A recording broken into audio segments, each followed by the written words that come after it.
Deuxième point donc, la force du mot de passe. Nous verrons pourquoi choisir un mot de passe robuste, qu'est-ce qu'une bonne politique de mot de passe, que trouve-t-on sur le dark web, le principe de séparation des usages pro et perso, et une petite méthode qui va vous permettre de concevoir des mots de passe robustes. Un petit atelier, sous forme de petit atelier.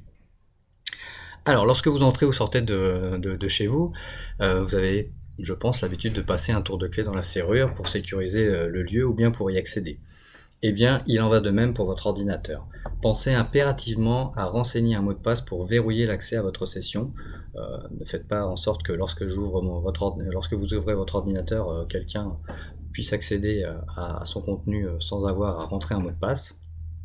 Et prenez également le réflexe de verrouiller cette session lorsque vous vous absentez.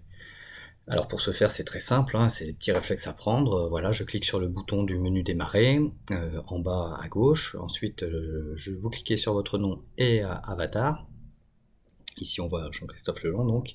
Et puis, en cliquant dessus, vous allez avoir l'option verrouiller, ce qui va vous verrouiller donc la session de l'ordinateur.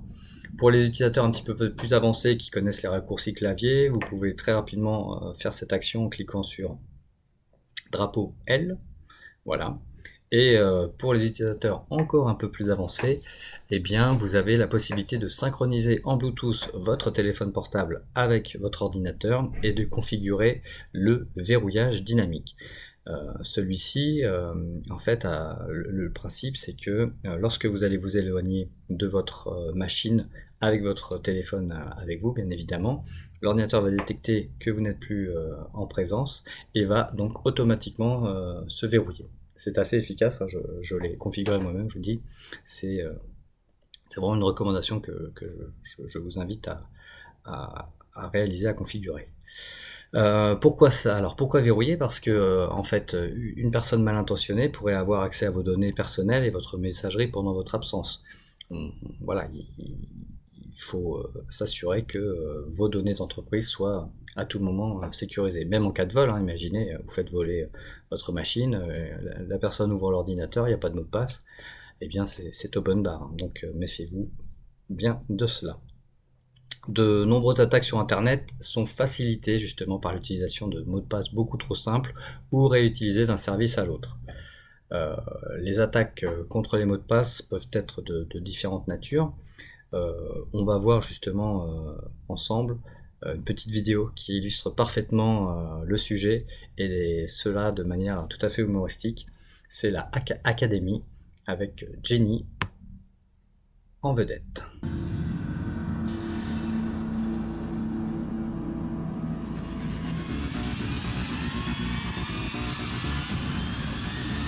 Bienvenue à la Hack Academy.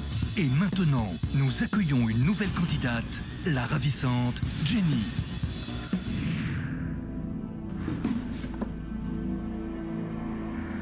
Bonjour. Qui es-tu? D'où viens-tu? Hey, vous êtes là? Hey, bonsoir. Moi, je suis Jenny. Je m'en viens du Québec, puis je suis bien contente d'être ici parmi vous.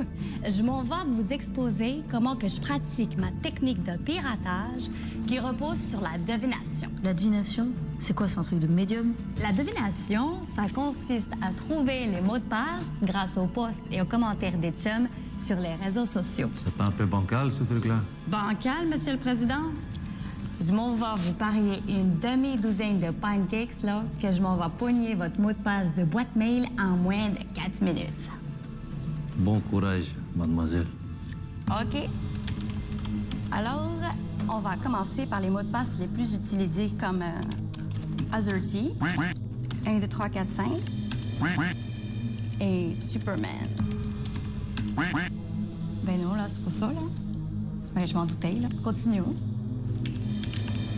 Ah, vous êtes né le 12 novembre 1967 à Grisky. Grisky, 67. Bon, on va aller sur les réseaux sociaux. Des photos. On va éplucher ça un petit peu. OK, sur la plage. En soirée, OK. Et là, on voit une vidéo. Oh, le joli petit toutou. Comment il s'appelle? Choupinette. Oh, c'est cute. Choupinette. Et je crois que vous me devez des pancakes. Voilà, maintenant que j'ai accès à votre boîte mail, je peux réinitialiser vos codes bancaires et vous piquer de l'argent en masse. On va en rester là, mademoiselle. Ce serait dommage de perdre l'usage de vos petits doigts si agiles. OK, c'est vous le boss. C'est cute, Choupinette.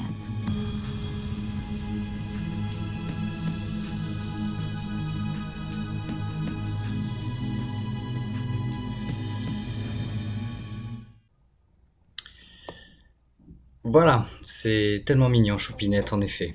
L'Agence nationale de la sécurité des systèmes d'information, donc l'ANSI, recommande, donc pour constituer un mot de passe robuste, fort, un minimum de 9 à 14 caractères pour les services critiques. Donc voilà, plus de 8 caractères. Un mot de passe robuste comporte des majuscules, donc lettres capitales, des minuscules, des chiffres et des caractères spéciaux. Ces mots de passe, vous l'avez compris, ne doivent comporter aucun élément personnel, tel qu'une date de naissance, un prénom ou le nom d'un animal de compagnie, puisque la technique là employée par Jenny, c'est de l'ingénierie sociale. Et avec des recherches aujourd'hui, la multiplication d'informations que l'on expose sur les réseaux sociaux, il est très facile pour les pirates ingénieux de retrouver tout un tas d'informations personnelles vous concernant.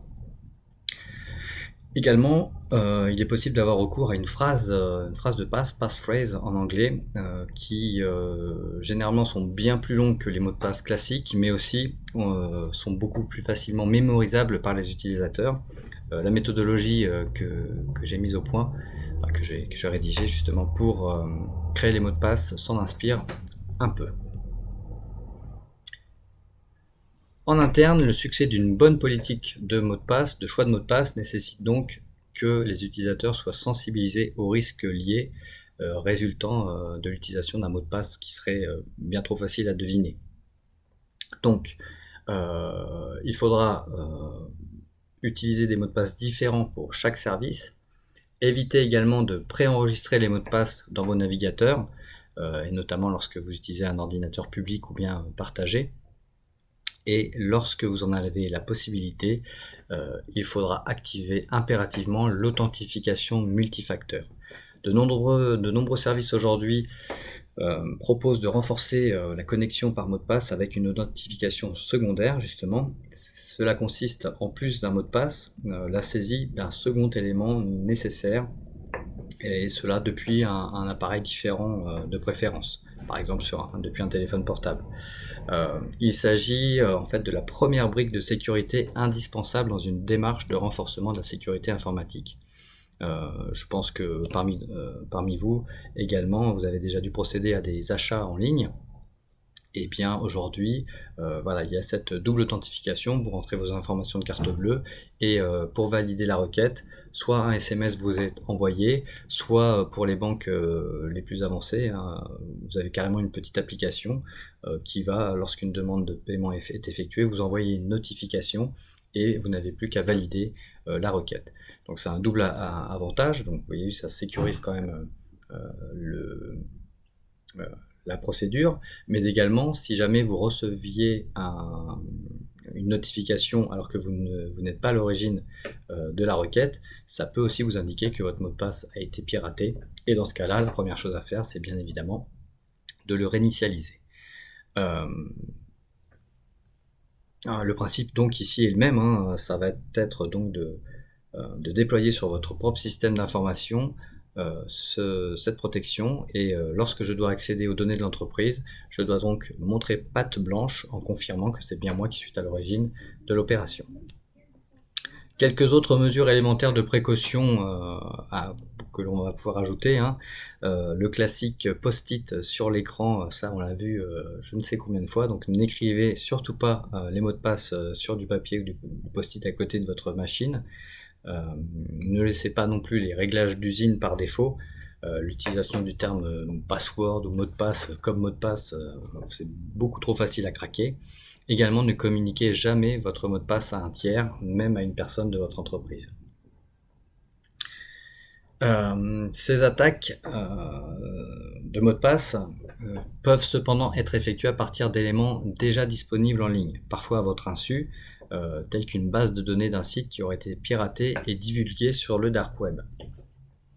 Par exemple, votre courriel pourrait être utilisé par l'attaquant pour adresser d'autres courriels malveillants vers vos contacts professionnels afin de les inciter à faire des actions dangereuses à leur insu, comme cliquer sur un lien vers un site internet compromis.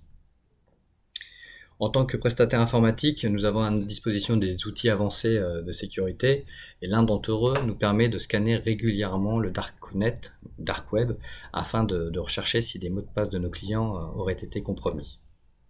Bien évidemment, dans ce cas-là, la première chose à faire, c'est de réinitialiser le mot de passe. Voilà, par exemple aussi, si le site de la FNAC venait à être piraté et que la base de données de ce site conséquent est exploitée et mise en vente sur le dark web, là encore, si vous utilisez le même mot de passe, que ce soit professionnel ou personnel, voilà, vous avez le même mot de passe à chaque fois pour votre compte FNAC par exemple, mais c'est également le même mot de passe que vous utilisez pour un compte pro. Eh bien, le pirate, vous l'avez vu, pourra sur LinkedIn rechercher votre entreprise, retrouver votre adresse mail, tenter d'utiliser ce mot de passe sur votre compte pro, et là aura accès à vos données. Donc je pense qu'à ce stade de cette sensibilisation, il peut être intéressant de faire un petit rappel aussi des principes de séparation de ces usages pro et perso. Donc voilà, utilisez des mots de passe différents, hein, ça c'est important. Ne mélangez pas messagerie pro et perso. Ayez une utilisation responsable d'Internet au travail. Maîtrisez vos propos sur les réseaux sociaux, hein, vous l'avez vu, ça peut se retourner contre vous.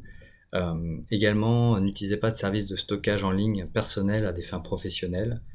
Beaucoup de gens utilisent par exemple des services comme WeTransfer ou Dropbox, ce genre de choses. Là aussi, il y a une petite faille de sécurité.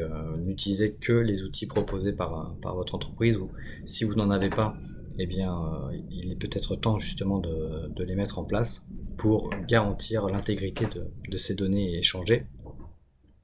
Méfiez-vous des supports USB, hein, ça nous en avons parlé déjà tout à l'heure, et puis évitez les réseaux Wi-Fi publics ou inconnus si vous n'avez pas les protections adéquates pour pouvoir s'y connecter.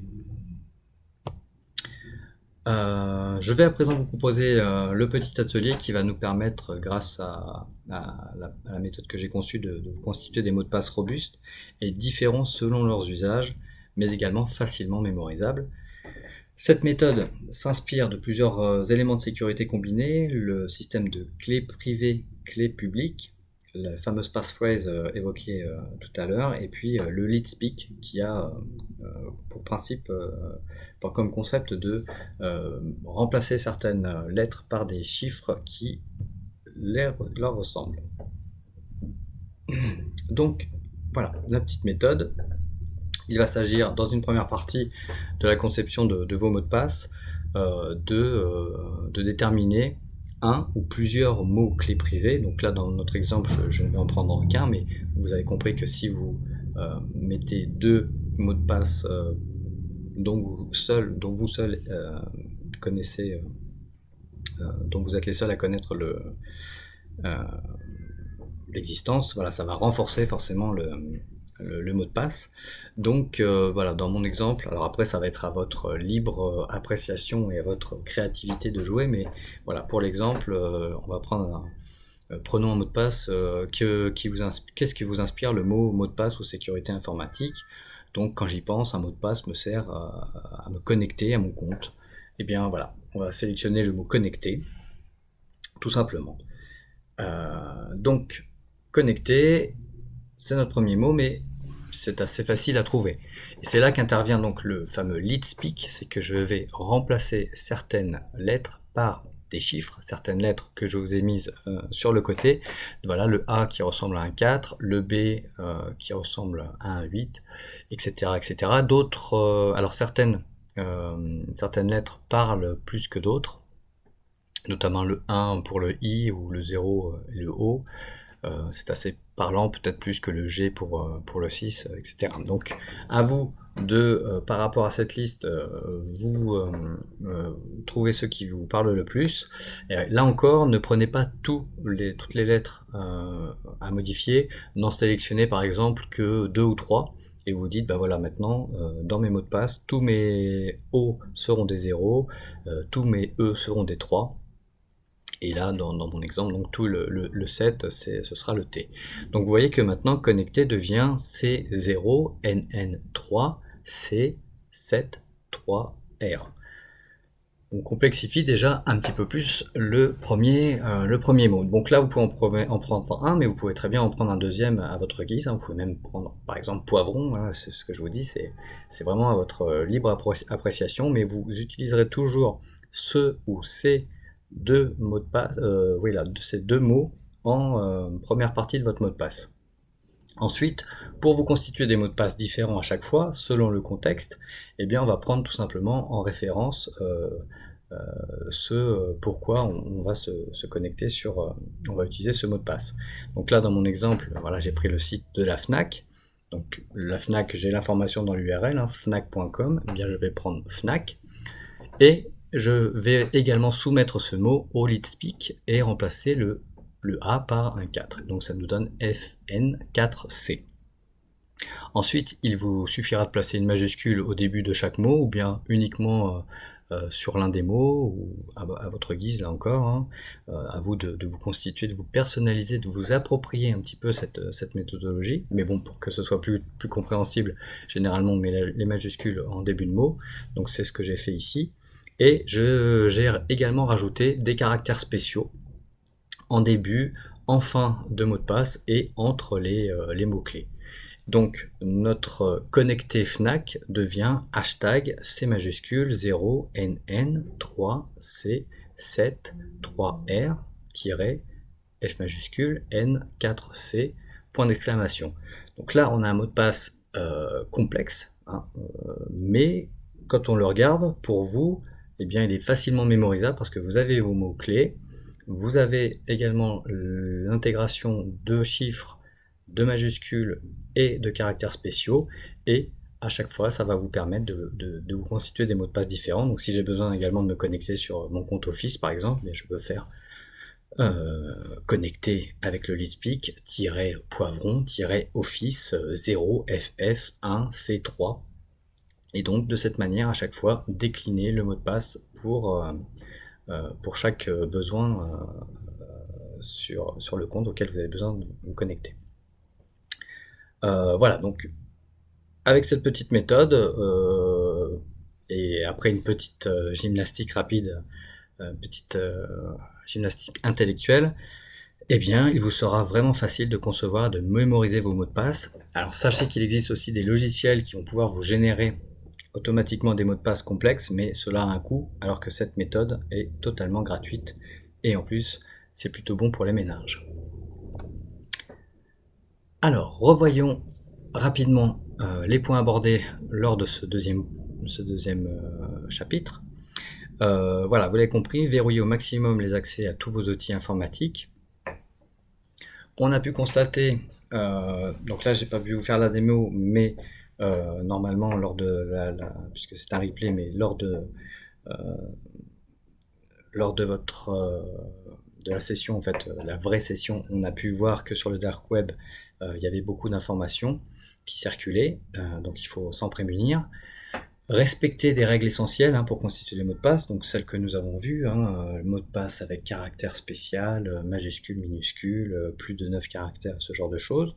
D'autres mesures élémentaires comme le post-it sont à proscrire, bien évidemment. Activer impérativement l'authentification multifacteur. Là, je vous le redis, c'est vraiment la première brique de sécurité qui va vous permettre de vous protéger et de protéger vos données.